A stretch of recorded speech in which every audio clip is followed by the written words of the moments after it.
Let me bring in Senator Mark Udall, who was among the Democrats you saw just a second ago. He is standing by. Senator, thank you so much for joining us. Thank you, Tamron. Eager to talk with you. Help us process, again, what's happened since last night and what we're hearing today. Senator Reid says that there was an agreement on the number. We've been hearing this storyline all week long. We need to reach this number, this elusive dollar figure, albeit billions. And now we are talking about women's health services. How do you process this for our audience?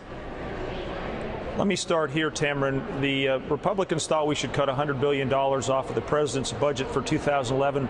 Democrats thought we should start at $50 billion. We're now at $78 billion in cuts. You heard Senator Reid describe the mix of cuts.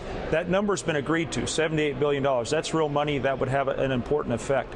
But right now, the sticking point is so-called Title X funding. It's actually not Planned Parenthood, but it's the provision that provides for 3 million American women to get health services if you have diabetes, you need checkups, and the like. And for this important measure to be stalled because ideologues in the House want to make a point that's not clear to me, just doesn't make sense. It's time to get the government funded for the rest of the year and then turn to the real challenges facing us, which are long-term debt, the two wars we're fighting, a need for real immigration reform, and a comprehensive energy policy for the country. There's way too much drama over this, and it's as if we're arguing over the bar tab on the Titanic, frankly. All right, it is 2:18 Eastern time. We know the deadline is midnight. The president yesterday said that he thought by early today we would hear something. At least he wasn't wildly optimistic, I believe was the phrasing he used. Where do you stand at this point?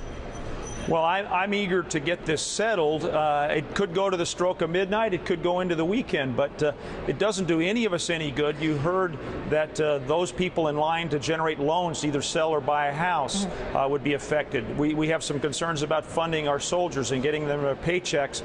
And by the way, April 15th just looms around the corner. Yeah. If you filed your return with a paper return, you're not going to get your tax refund check. So there's some real outcomes here that affect our economy and affect Americans.